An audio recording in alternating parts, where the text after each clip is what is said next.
사회복지조사 방법론 9주차 2차 실시간입니다. 자, 우린 지난 시간에 이 표집에 대해서 우리가 살펴보면서 이번 시간에는 이 표집의 유형 중 확률 표집, 제가 지난 시간 마지막 시간쯤에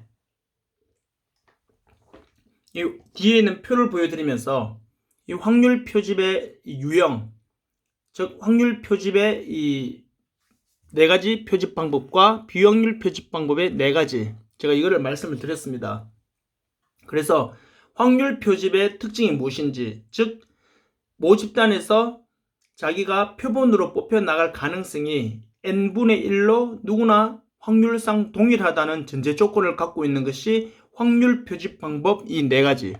그리고 비확률 표집은 모집단에서 표본으로 자기가 뽑혀 나갈 가능성이 대상자마다 다 다르다는 거, 그것을 우리가 비확률 표집 방법이라고 했고, 그렇게 표집하는 방법이 이렇게 4가지가 있다고 말씀을 드렸습니다. 그 중에서 지난 시간에 우리가 먼저 확률 표집 방법 중에 이 단순 무작위 표집법에 대해서는 살펴보았습니다. 그래서 우리가 단순 무작위 표집 방법은 확률 표집 방법 4가지 중에 첫 번째 방법인데, 이 첫 번째 방법은 그래서 모집단의 각 요소가 이 표본으로 뽑힐 확률이 동일하다는 그 원칙이 이 확률 표집법에서 적용되면서 이렇게 하는 방법은 이 번호표를 다 나눠준 다음 이렇게 무작위로 뽑는 거라고 그랬는데, 제가 말씀드렸듯이 모집단이 만약에 100명이라면은 1명부터 100명까지 1번부터 100번까지 번호표를 하나씩 다 나눠주고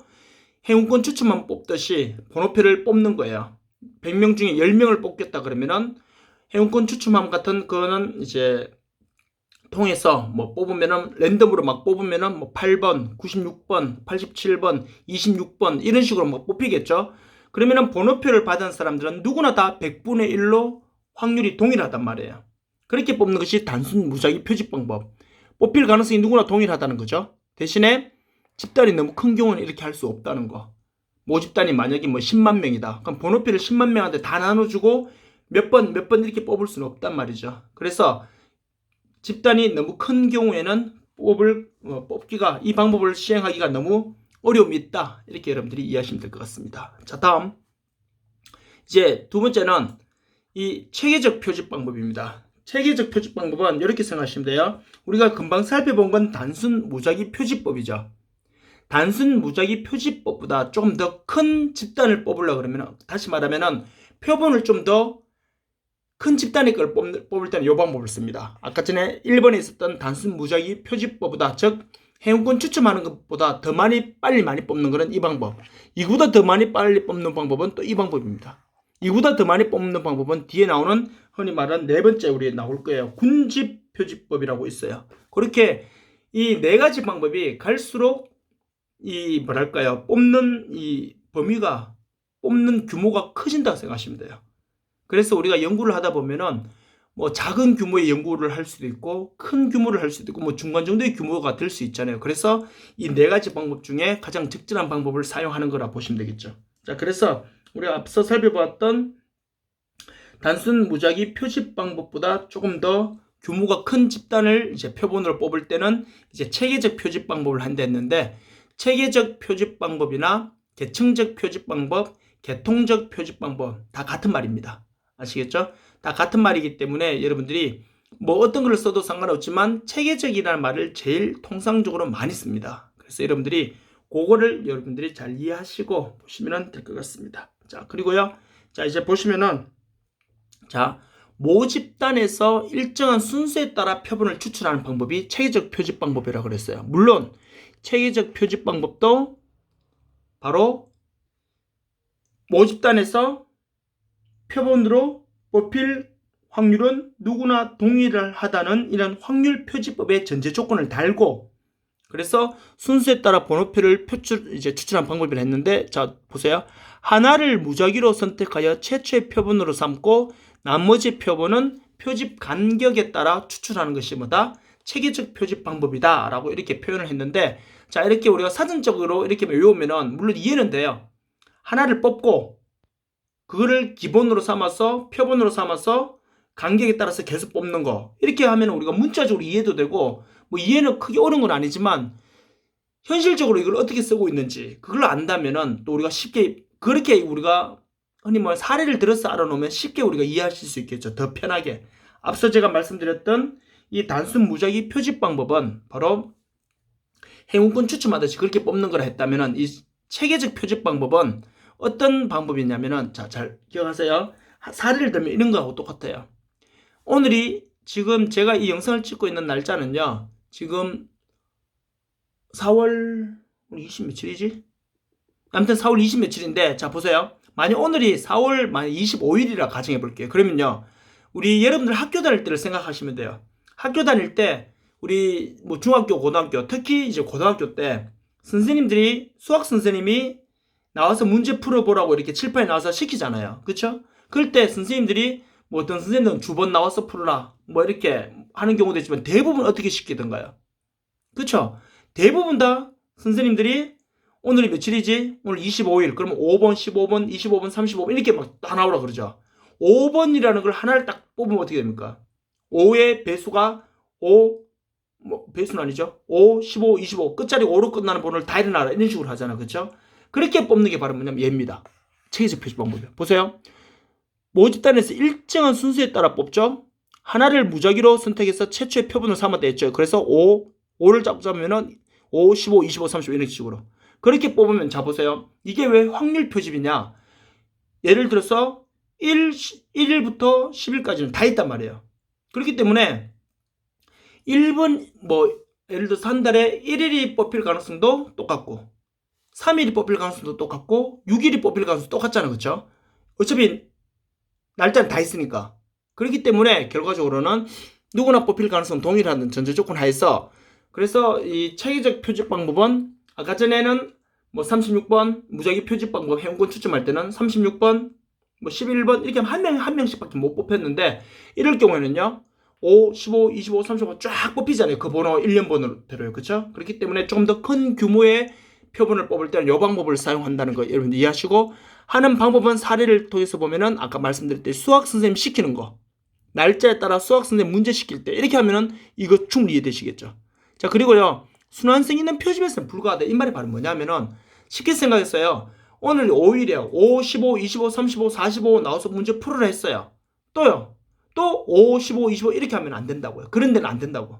순환하는 경우에는 반복돼 버리잖아요. 중복돼 버리니까 그런 경우에는 할 수가 없다 이 말입니다. 아시겠죠? 자, 이제 그렇게 보시면 되겠고요. 자, 이제 세 번째는요. 청화표지법이에요. 자, 청화표지법은요. 자, 보시면은 모집단을 소집단으로 나눈 후 각 소집단별로 무작위를 뽑는다. 자, 이거는요 개인을 뽑는 게 아니에요. 얘들 아까 앞에 있는 단순 무작위처럼 개인을 뽑는 것도 아니고 하나를 기준 삼아서 쫙 그렇게 뽑는 것도 아니고, 보세요. 모집단을 뭘로 나눴다 했어요? 소집단으로 나눴다 했어요. 그래서 각 소집단별로 무작위로 표집을 한다고 그랬어요. 가장 예를 들면 이런 거예요. 만약에 계명문화대학교 학생들 전교생 7,000명한테 내가 500명을 뽑고 싶어요. 그럼 어떻게 뽑냐면은 7,000명에다가 아까 전에 우리 1번 단순 무작위 표집법이라면은 1명부터 7,000명까지 1번부터 7,000번까지 번호표를 다 나눠주고 500명을 아무 때나 랜덤으로 막 뽑아내는 거예요. 그건 너무 규모가 크니까 현실적으로 어렵죠.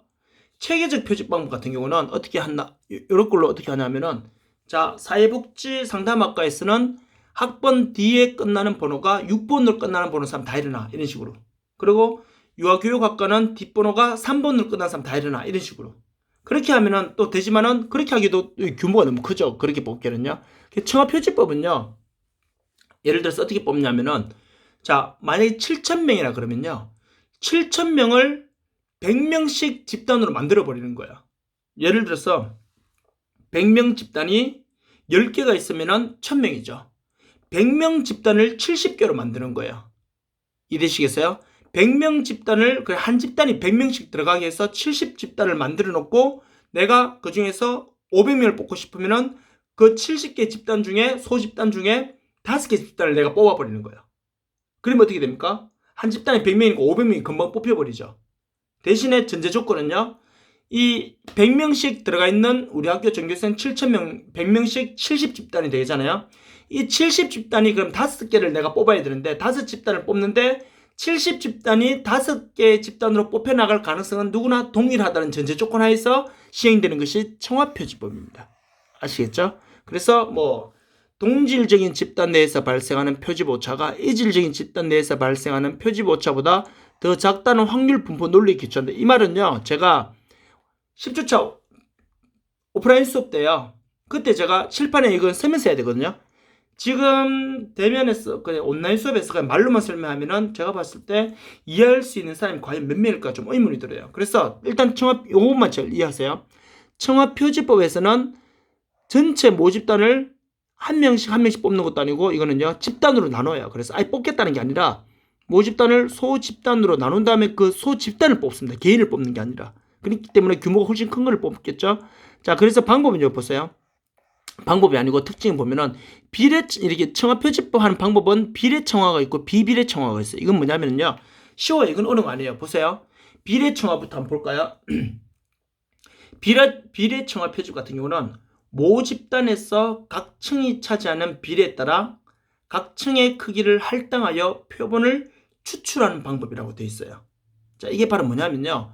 모집단에서 각 층이 차지하는 비례에 따라 각 층의 크기를 할당하여 표본을 추출한다. 이 말이 바로 뭐냐면은 모집단에서 각 층이 차지한다 그랬죠. 뭐를? 비례를. 자, 그래서 뭐냐면은 만약에 우리 학교 7,000명 전교생들이 남녀 비율이 만약에 여자가 6, 남자가 4 이되시겠어요? 뭐 남자가 2,800명, 여자가 4,200명 이런 식으로 이루어져 있다 가정해 볼게요.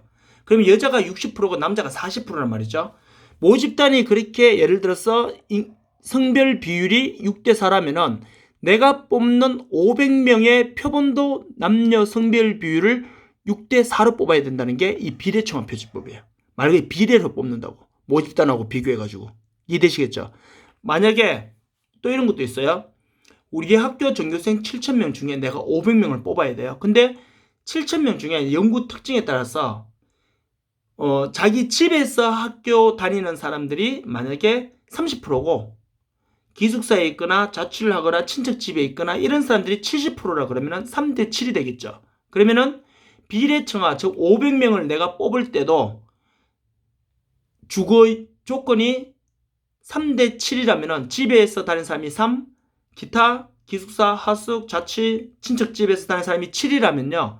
내가 뽑는 이 500명의 학생들 표본 집단도 주거 여부가 3대 7로 이렇게 비율에 맞춰서 뽑는 것이 비례청화 표집. 이제 이해되시겠죠?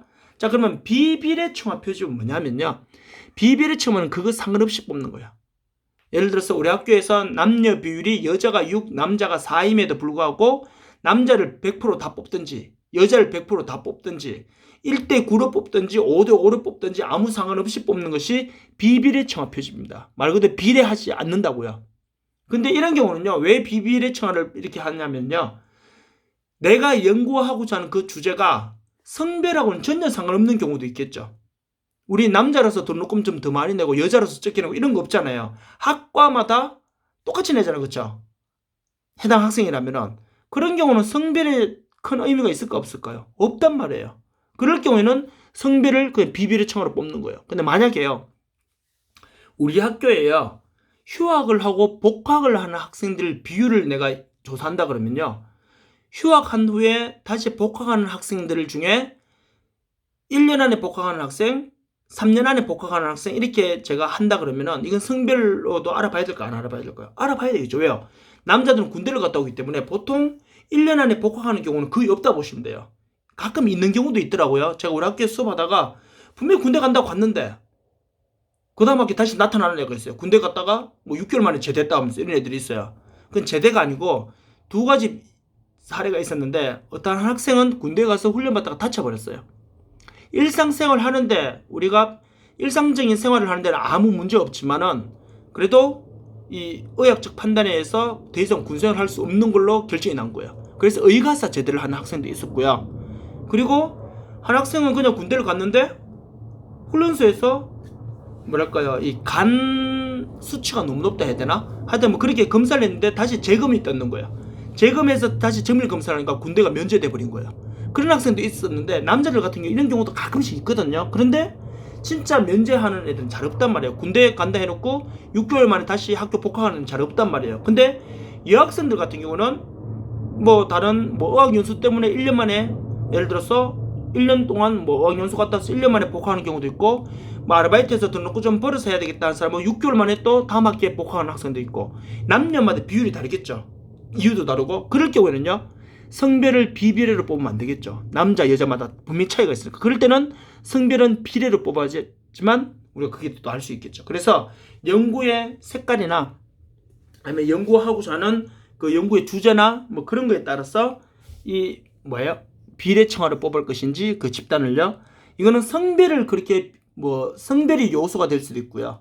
그리고 학력도 요소가 될 수 있고 주거 여분 그리고요 뭐 흡연 여부 음주 여부 이런 것들도 다 여기 해당이 될 수 있겠죠. 자 그렇게 일단 뽑는 게 청화표지법 이렇게 여러분들이 잘 이해하시면 될 것 같습니다. 자 지금까지 우리가 배웠던 이 단순 무작위 표집 방법 이거는요 말 그대로 한 명 한 명씩 뽑는 거예요. 그리고 체계적 표집 방법은 단순 무작위 표집법보다는 조금 더 큰 규모를 뽑을 때 청화 표집법은 말 그대로 이제 집단을 뽑잖아요. 집단을 뽑는 거니까 근데 그 집단은 뭐다? 소집단을 무작위로 뽑는 거다. 이렇게 일단 이해하시고 마지막 한번 보세요. 확률 표집 방법의 마지막은 집납 표집법입니다. 군집 표집법이라고도 하는데 이거는요 제일 많은 어찌 보면 제일 큰 규모의 집단을 뽑을 때 활용하는 방법이다 라고 여러분들이 보시면 될 것 같습니다. 자 그게 바로 뭐냐면요 자 보세요. 표집 단위를 개인이 아닌 집납 자연 집단을 단위라는 표본 추출 방법이에요. 제일 큰 집단입니다. 그래서 자 보세요. 가장 큰 특징은 두 번째 나와요. 모집단을 기존의 지리적 구획, 행정적 구분 단위로 나눠진 집락을 기초로 해서 여기서 무작위로 뽑는다 그랬어요. 자 이게 가장 대표적인 게 뭐가 있냐면은 자 이렇게 보시면 돼요. 대구 광역시 시민들의 교통 준수 상황 정도를 내가 알고 싶어요. 그러면요 제일 정확한 건 뭐냐면은 대구 광역시에 살고 있는 사람 250만 명을 다 조사해보는 게 제일 정확하겠죠. 근데요 250만 명을 우리가 다 조사한다는 건 불가능하단 말이에요. 개인적으로 다 조사하겠다는 건요. 그렇기 때문에 이런 경우는 어떻게 하냐면은 250만 명 중에 예를 들어서 내가 한 100명만 찾아보고 100명의 값을 얻은 다음 100명이 어느 정도 잘 시킨 거를 보고 100명이 보니까 참 잘 시킨 걸로 나왔어요. 내가 표본으로 뽑았는 이 100명이. 근데 100명을 가지고 250만 명이 잘 지킨다. 이렇게 보기에는 너무 위험 부담이 있잖아요. 왜요? 그 100명이 어떤 사람인지 진짜 100명이라는 사람이 진짜 교통법규를 법 없이도 잘 사는 사람들만 뽑혀버릴 수도 있고 뭐 이래 되면 여러 가지 문제가 있기 때문에 이런 경우는 집단을 어떻게 해요? 모집단이 크면 클수록요 표본은 내 맘대로 뽑는 게 아니라 그에 준해서 뽑아줘야 되거든요. 그 말은 뭐냐면은 대구 광역시 사람들의 이 교통생활 준수 여부에 대해서 조사하겠다 그러면은 모집단이 250만 명이잖아요. 250만 명이기 때문에 이 250만 명을 잘 대변할 수 있는 크기의 규모를 뽑아야 된단 말이에요. 그리고 250만 명 뽑을 때 자 여러분 잘 아시겠지만 교통은 어디가 가장 뭐랄까요? 대구광역시 8개 구군 중에요. 교통 체증이 제일 많이 막 치아가 제일 많이 밀리고 차 갖고 들어가기가 막 이렇게 막 뭐랄까요? 징글징글한 그런 동네가 있겠죠. 예를 들어서 중구에 왔어요. 이걸 딱 조사해보면 어떻게 될까요? 중구는요. 저희 연구소가 현대백화점 뒤에 있거든요. 저도 웬만하면 이제 연구소 갈 때 차를 안 갖고 간단 말이에요. 이유는요. 아침에 들어가는 것도 힘들고요. 만약에 퇴근 시간이 만약 제가 한 3시나 되고 일찍 나오면 괜찮은데 예를 들어서 어중간한 뭐 5시나 6시 대가 막 나온다 그러면요. 현대백화점에서 계산 오거리나 이쪽 빠져나오는 게 엄청나게 차가 밀린단 말이에요. 그러면은 사람들이 또 빨리 가고 싶은 사람들이기 때문에 누구나 막 이 교통법규를 어기는 사람들이 많겠죠. 그렇기 때문에 그런 경우에는요. 이 중구에서만 하면 그런 문제가 발생한단 말이에요. 근데 반대로요. 달성군에서 한다면 어떨까요? 달성군 하면 굉장히 넓죠. 지금요. 달성군은 하빈도 들어가고 달성군 하면 저 현풍, 옥포 이쪽 다 들어간단 말이에요. 물론 그쪽도 요즘 개발되어가지고 사람들도 많이 살지만 대구 중구나 수성구 저쪽에 범어네거리 쪽 이쪽만큼 복잡하진 않단 말이에요. 그럼 그쪽 사람들은 좀 여유롭게 다닐 수 있단 말이에요. 물론 러시아워 현상이나 이런 건 있을 수는 있겠지만, 그렇기 때문에 이 예를 들어서 대구광역시 시민들의 이 교통 준수 뭐 여부에 대해서 조사한다 그러면은 일단은 250만 명이 모집단이기 때문에 규모가 좀 커야 되겠죠. 표본을 뽑는 집단도. 그래서 표본을 뽑을 때 어떻게 뽑냐면은, 자, 내가 그러면은 중요한 것도 어떻게 해요? 수성구에서도 일부 뽑아야 되고, 중구에서도 뽑아야 되고, 달성군에서도 뽑아야 되고, 달서구에서도 뽑아야 되고, 북구에서도 뽑아야 되잖아요. 남구, 동구에서도 뽑아야 되겠지만, 그렇게 뽑을 때는 내가 가서 막 임의로 뽑는 게 아니라 이미 어떻게 돼요? 우리 대구광역시는 8개 구군, 중구, 남구, 북구, 서구 뭐 이런 식으로 행정적으로 이미 나눠져 있죠. 나눠져 있는 걸 기초로 해서 어떻게 해요? 무작위로 이제 뽑는 겁니다. 그러면 규모도 크게 바로 뽑힐 수도 있겠죠. 그쵸? 뭐 예를 들어서 남구에 뭐 대명동, 뭐 대명팔동, 달서구에 신당동, 수성구에 범모동, 뭐 북구에 읍내동, 뭐 이런 식으로요. 그리고 뭐 동구에 뭐 뭐랄까요? 뭐 동구는 동네 뭐였죠? 뭐 칠성 그럼 북구구나. 아무튼 뭐 이런 식으로 각 행정적으로 이미 나눠져 있는 그 행정 지역을 토대로 해서 거기서 이제 무작위로 뽑는 거예요. 단 무작위로 뽑되 이 무작위로 뽑혀 나올 때 뽑히는 가능성은 누구나 동일해야 한다는 이 확률 표집의 분포 논리가 그대로 적용된다는 거. 그걸 여러분들이 꼭 좀 기억하셔야 됩니다. 아시겠죠? 그래서요, 이 집락 표집은 몇 개의 대표적인 집락에 집중하면서 시간과 비용을 절약할 수 있다는 거. 큰 걸 그냥 뽑으면 되니까. 대신에 특정 집단을 과대평가하거나 과소평가할 위험이 있다는 거. 이게 가장 큰 어찌 보면은 장점이자 또 단점이 될 수 있다. 이렇게 여러분들이 봐주시면 될 것 같습니다. 아시겠죠? 자, 그래서 이렇게 여러분들이 일단 잘 봐주시고요. 그래서 일단 집락표지법과 이 군집표지법은 이런 맥락에서 여러분들이 봐주시면 될 것 같습니다. 자, 일단 이렇게 일단 봐주시고요. 그래서 지금 우리가 네 가지를 살펴봤는데, 이제 표집을 할 때는요, 제가 앞서도 계속 강조했는 것처럼 표집에서는 네 가지 방법이 있어요. 표집에는 네 가지 방법. 죄송해요. 표집에는 크게 확률 표집과 비확률 표집으로 크게 갈라져요. 그 중에서요, 확률 표집은 단순 무작위 표집, 바로 행운권 추첨 생각하시면 된다 했죠. 두 번째, 체계적 표집, 바로 수학 선생님 시킬 때 하나의 번호를 정하고 쫙 뽑는 거. 그리고 세 번째, 청합 표집. 청합 표집은 모집단을 소집단으로 나눈 다음 그 소집단을 뽑는 겁니다. 개인을 뽑는 게 아니고, 그쵸? 그리고 마지막에는 제일 큰 집락 표집. 이미 대구광역시나 서울특별시나 부산광역시처럼 행정적으로 구역이 나눠져 있잖아요. 중구, 남구, 북구 이런 식으로 나눠져 있는 그 단위를 대상으로 해서 무작위로 뽑는 겁니다. 그래서 가장 큰 확률 표집 방법 중에서는 가장 큰 규모의 이 표본을 뽑을 때 쓰는 방법이 집락 표집법이다. 이렇게 여러분들이 봐주시면 될 것 같습니다. 자, 이렇게 일단 이해하시고요. 자, 이제는 비확률 표집법입니다. 비확률 표집법은요, 자, 전제 조건이 바로 뭐냐면 요거 잘 보시면 돼요. 요 부분. 아시겠죠? 모집단에서 각 요소가 표본으로 선정될 확률이 다르다는 거예요. 아까 전에 확률 표집은 표본으로 선정될 가능성이 확률이 누구나 동일했는데, 이 비확률 표집법은 이제 누구나 다 다르다는 거예요. 누구는 뽑힐 가능성이 100%일 수도 있고요. 누구는 뽑힐 가능성이 1%밖에 안 될 수도 있고요. 이해되시겠죠? 그런데 대표성이 결여된다 그랬어요. 이 말이 무슨 말일까요? 대표성이 결여된다. 이 말은 바로 뭐냐면은, 자, 만약에 이건 내 임의로 맘대로 뽑았는 거잖아요. 골고루 동일하게 뽑은 게 아니라 임의로 뽑았기 때문에 몇 명을 뽑았는 그 값을 가지고 전체가 저렇다라고 말하기에는 한계가 있다. 이 말이 바로 대표성이 결여된다. 한마디로 말해서 내가 뽑았는 일부 표본이 대표성이 없다. 이렇게 보시면 되겠죠. 이해되시겠죠? 그렇게 일단 여러분들이 봐주시면 될 것 같습니다. 자, 그래서요, 뭐 이걸 굳이 우리가 따지자면은 박근혜 대통령은 예전에 탄핵됐잖아요. 그 말이 바로 뭐냐면은 5천만 명을 대표하는 사람이 한 나라의 대통령이잖아요. 근데 그 대통령이 법을 어겼어요. 그 대통령이 뭐 이렇게 헌법 위배되었어요. 그러면요, 5천만을 대표할 수 있는 사람이 될 수 있어 없어요? 없죠. 그 대표성을 잃어버린 거잖아요. 그래서 어떻게 하면 탄핵돼 버린 거잖아요. 그것처럼 내가 뽑았는 이 표본이 전체가 이렇다라고 대변해 줄 수 있어야 되는데 그렇게 하는 데는 문제가 있다고 그런 겁니다. 왜? 이렇게 내 마음대로 뽑았기 때문에. 과학적으로 이렇게 뽑은 게 아니기 때문에. 근데 자 그러면 비확률 표식을 그럼 굳이 왜 해야 될까요? 해야 될 이유가 있어요. 왜냐하면은 이제 저 뒤에 가면 바로 나와요. 저 뒤에라는 게 오늘 요 시간에 바로 나옵니다. 자 보세요. 일단은 그 전에 먼저 비확률 표집 방법 4가지를 일단 여러분들이 일단 아셔야 됩니다. 아셔야 되는데 쉬워요. 왜냐하면 우리가 꼭 기억해야 될 거는 4번째 게 제일 중요해요. 비확률 표집 방법을 고수하는 이유는요.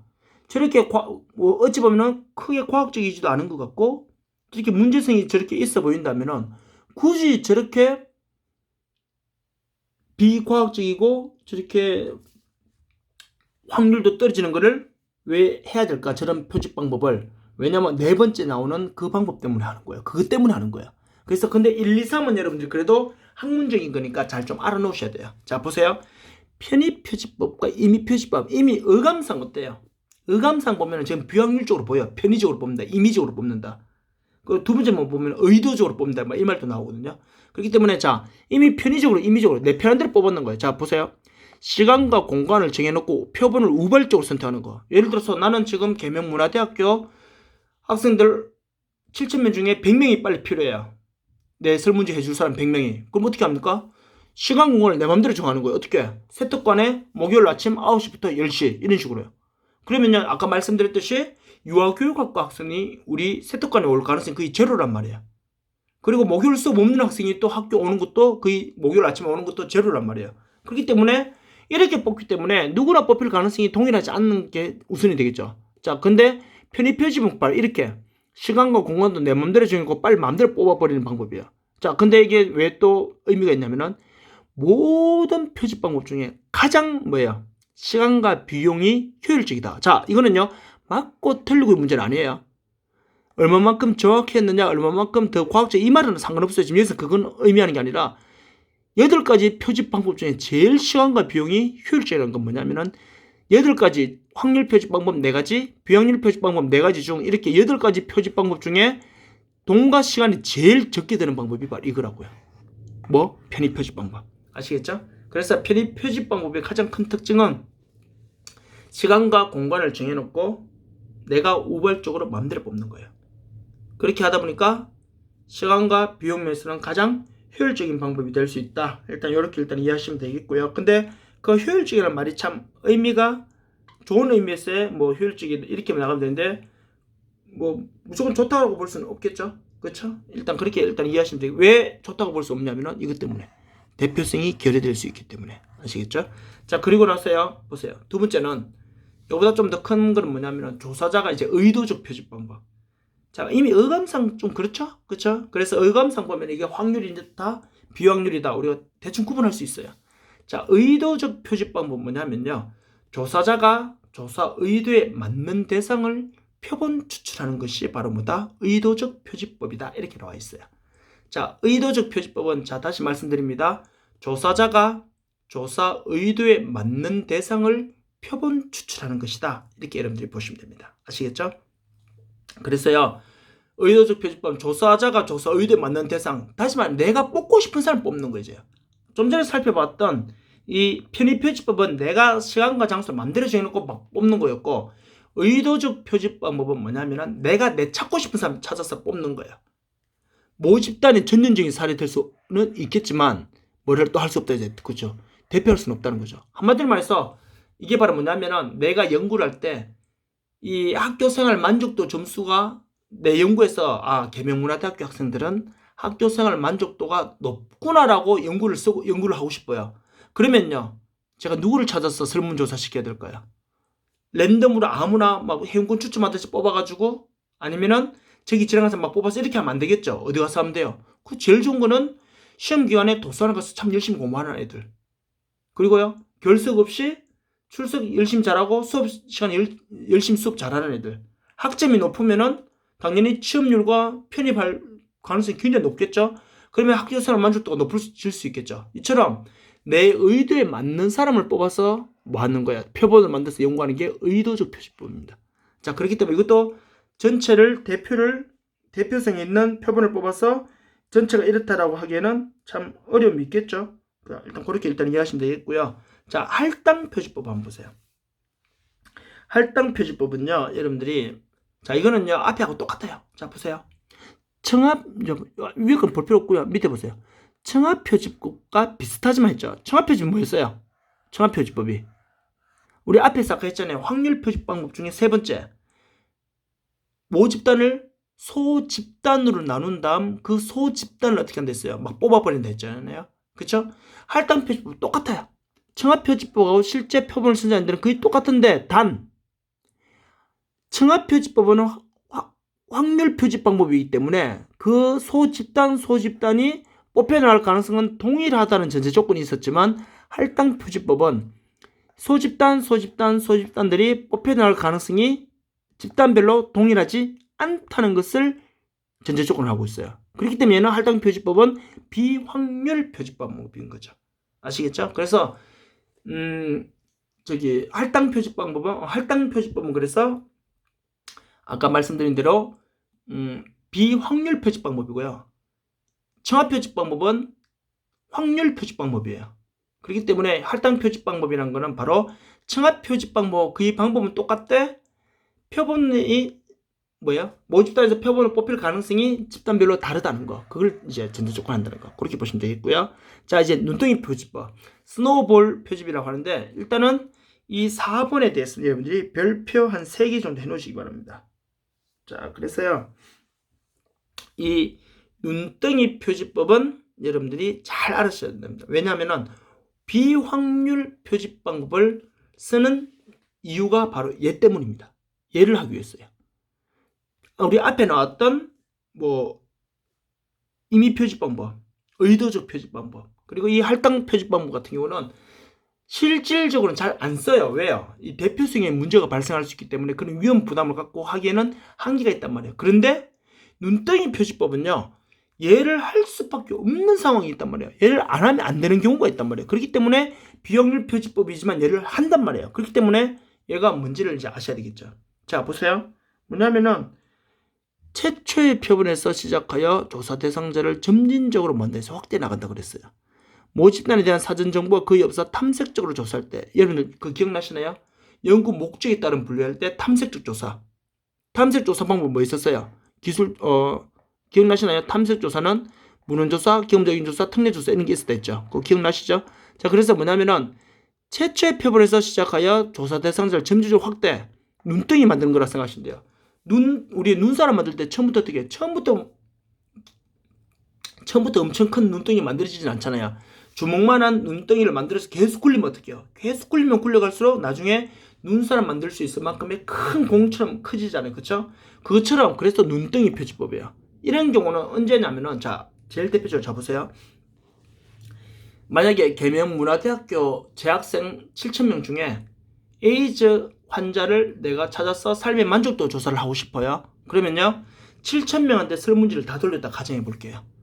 7,000명한테 한 명당 설문지 인쇄 비용이 300원이라 가정해 볼게요. 300원이면요 7,000명이 다 들면 얼마 정도 들까요? 엄청난 생각보다 돈이 많이 들겠죠. 자, 근데 중요한 건 뭐냐면은 1번 당신은 성별은 무엇입니까? 남자, 여자. 그럼 2번에는요, 설문지가 가정 예를 들어서요, 2번 당신은 에이즈 환자입니까? 1번 그렇다, 2번 아니다. 1번 에이즈 환자인 사람은 3번으로 가세요. 에이즈 환자 아닌 사람은 더 이상 연구할 필요 없잖아요. 끝. 이러면요, 7,000명, 우리 학교 전교생 7,000명 중에 에이즈 환자인 경우는 무기명으로 솔직히 한다고 하더라도 7,000명 중에 에이즈 환자 몇 명 있을 것 같아요? 한 명도 없을 수도 있고요. 있어봤자 손가락 몇 명 정도밖에 안 되겠죠. 근데 그 몇 명 갖고 연구가 될까요? 안 된단 말이에요. 그래서 이런 경우는 회원권 추첨하듯이 이런 단순 무작위 표지법을 해도 안 되고, 체계적 번호, 뒷번호 다 이런 것도 안 되고, 소집단 나눈다면 그 집단을 뽑아서 해도 안 되고, 지역 구역을 나눠서 해도 안 된단 말이에요. 이런 거는요. 이런 거는 결국 어떻게 해야 될까요? 바로 최초의 표본 한 명 찾아야 돼요. 뭐냐면은 에이즈 환자 신우회나 아니면 에이즈 환자 협회나 이런 데 가서 이 연구에 자원할 수 있는 에이즈 복균 환자 한 명을 소개를 받는 거예요. 그래서 그 사람을 만나서 뭐 하냐면은 삶의 만족도가 어떤지, 이 사람 뭐가 힘든 점은 무엇인지, 어떻게 감염됐는지 기타 등등을 어떻게 해요? 다 조사를 하는 거죠. 하고 나서는 어떻게 합니까? 끝나는 게 아니라 이 사람은 같은 에이즈 환자끼리 흔히 말하는 원우의 모임이나 아니면은 같은 에이즈 환자끼리 정보 공유하기 위해서 서로 이렇게 연계되어 있는 경우가 많단 말이에요. 그러면요, 이 에이즈 환자한테 또 다른 누군가 에이즈 환자를 한 명 소개를 받는 거예요. 한 명에서 이제 두 명 되었죠. 끝나면 또 이렇게 건너가는 거예요. 질적 연구할 때 많이 사용하는데, 이처럼 눈덩이 표시법은요, 한 명을 뽑은 다음 계속 그 사람 통해서 또 누구 소개받고, 또 누구 소개받고, 또 누구 소개받고, 이런 식으로 해서 점점 대상자를 늘려가는 방법이 바로 뭐냐면은 눈덩이 표시법이에요. 왜냐면은 에이즈 환자는 우리가 설문지 돌려서 될 일이 아니거든요. 그리고요, 예를 들어서 뭐 자폐증 자녀를 둔 부모님의 삶의 만족도 조사 뭐 이런 걸 한다면은 자폐증 자녀를 둔 부모님을 우리가 어떻게 만날 수 있을까요? 실상 어디 가서 만났다 하더라도 설문조사 해달라면 쉽게 응하진 않겠죠. 그런 경우는요, 뭐 한국 자폐 아동 협회나 이런 데 가서 연구에 한번 동참해 주실 분 누구 한 분을 소개받는 거예요. 소개받은 다음 이분들은 자폐아 아동 자녀들에 대한 이 양육이나 이런 케어 문제 때문에 엄마들끼리 정보 공유 때문에 서로 연계되는 경우가 많단 말이에요. 그래서 이 A라는 어머니한테 조사를 끝난 다음 이 A라는 어머니를 통해서 또 다른 어머니를 또 소개를 받고, 이런 식으로 점점 어떻게 해요? 계속 늘려가면은 이렇게 충분히 할 수가 있겠죠. 그러니까 이런 경우가 바로 눈덩이 표시 방법이 바로 이런 경우를 위해서 비확률 표시 방법이 존재하고, 비확률 표시 방법에서 이런 눈덩이 표시 방법이 그래서 중요하게 존재한다. 이렇게 여러분들이 이해하시면 될 것 같습니다. 자, 이렇게 보시고요. 자, 이렇게 일단 여러분들이 확률 표시 방법 4가지, 비확률 표시 방법 4가지를 숙지하신 상태에서 이제 이 내용을 보시면은 이 표를 보시면 쉽게 아실 수 있겠죠. 그렇죠? 제가 지난 1차 시간에 이 확률 표시 방법 4가지와 비확률 표시 방법 4가지 이 표를 먼저 보여드리고 이제 다시 시작했잖아요. 그렇기 때문에 여러분들이 이제 이 표를 보시면 충분히 구분도 되시고 잘 이해하실 수 있을 거예요, 아마. 그래서 변수 부분 못지않게 중요한 부분이 바로 이 표집이거든요. 표집에서도 확률 표집과 이 비확률 표집으로 이게 구분이 되는데, 이 구분되는 거를 여러분들이 잘 이해하셔야 됩니다. 아시겠죠? 그래서 마지막에 이제 최종 정리를 한번 해드리면요. 자, 표집의 유형은 크게 확률 표집과 비확률 표집이 일단 구분이 되고요. 확률 표집은 이렇게 4가지 있고, 비확률 표집도 친절하게 똑같이 이렇게 4가지로 구분이 돼요. 그리고 이미 제가 수업 시간에 앞서도 말씀드린 거 마찬가지로 확률 표집 방법의 전제 조건은요, 잘 기억하세요. 확률 표집의 전제 조건은 요 4가지는 바로 뭐다? 모든 대상자가 모집단에서 표본으로 뽑혀 나갈 때 나갈 확률은 누구나 다 동일하다는 거, n분의 1로 동일하다는 거. 하지만 비확률 표집 방법 4가지는 동일하지 않고 자기 마음대로라는 거 아시겠죠? 그걸 일단 전제 조건으로 이렇게 구분이 됩니다. 이렇게요. 구분이 된 다음 단순 무작위 표집 방법은 여기 나와 있죠. 제비뽑기, 행운권 추천 뭐 이런 것들이 여기 이제 하는 방법이고요. 체계적 표집, 뭐 다른 말로 하면은 제가 말씀드렸죠. 뭐 계층적 표집이라고 계통적 표집 뭐 여러 가지를 많이 쓰는데, 체계적 표집이라는 말을 제일 많이 쓰고 있어요. 체계적 표집은 뭐 내용을 이렇게 읽어보시고, 한 사례로는요, 수학 선생님 25일 날 문제 시킬 때, 그냥 수학 선생님 시킬 때 이거 하면 제일 쉽게 이해하실 수 있게 제일 대표적인 사례가 될 거예요, 아마. 그 청합 표집은요, 모집단 내에 알고 있는 뭐가 있어요? 집단을 소집단으로 나눈다. 그 소집단을 뽑는 거라고 그랬죠. 그 방법은 비례청화, 비비례청화. 이거는 제가 이미 말씀을 드렸죠. 비례와 비비례에 대해서는요. 그리고 집락군집은요, 이미 뭐라는 거야? 집락을 단위로 더 큰 규모죠. 제일 큰 규모. 대구시가 이미 행정적으로 구역을 끊었잖아요. 지리적으로 다 구분해놨잖아요. 그걸 이제 뽑는 게 바로 집락군집 표집이라는 거 잘 기억하시고, 그리고요, 비확률 표집. 비확률 표집은요, 이미 편의 표집이라고도 하고요. 이거는요, 그러니까 내 맘대로 시간과 공간을 정해서 뽑는 거. 의도적은 내가 연구에 필요한 사람을 의도적으로 그 사람들을 뽑아서 오는 거. 그래서 연구는 좋은 결과가, 내가 원하는 결과가 시계 빨리 잘 나오겠지만요, 제일 단점이 뭘까요? 제일 단점은 바로 의도적 표집과 유의 표집의 제일 큰 단점은 이 뽑힌 대상자의 값이 전체가 이렇다라고 말하기에는 대표성이 문제가 될 수 있다는 거. 그거 잘 기억하시고 할당 표집은 청하 표집하고 거의 똑같은데 뽑힐 가능성은 얘처럼 확률적이지 않다는 거. 그거 잘 보시고 마지막에 중요하겠죠. 눈덩이 표지, 별표 3개. 최초의 표면에서 시작해서 하나씩 점점 확대해 가는 거. 그래서 에이즈 환자를 연구한다거나 이렇게 기타 등등을 이제 연구할 때는 많이 쓰인다 보시면 되겠죠. 자, 여기까지가 우리가 9주차 수업이고요. 다음 이제 10주차 수업 때는요. 제가 오프라인에서 이제 학교에서 대표성의 표본의 크기 이 부분부터 다시 이제 수업을 시작하도록 하겠습니다. 자, 10주차 오시기 전까지 이 내용 다 수강하시고 오시기 바랍니다. 수고하셨습니다.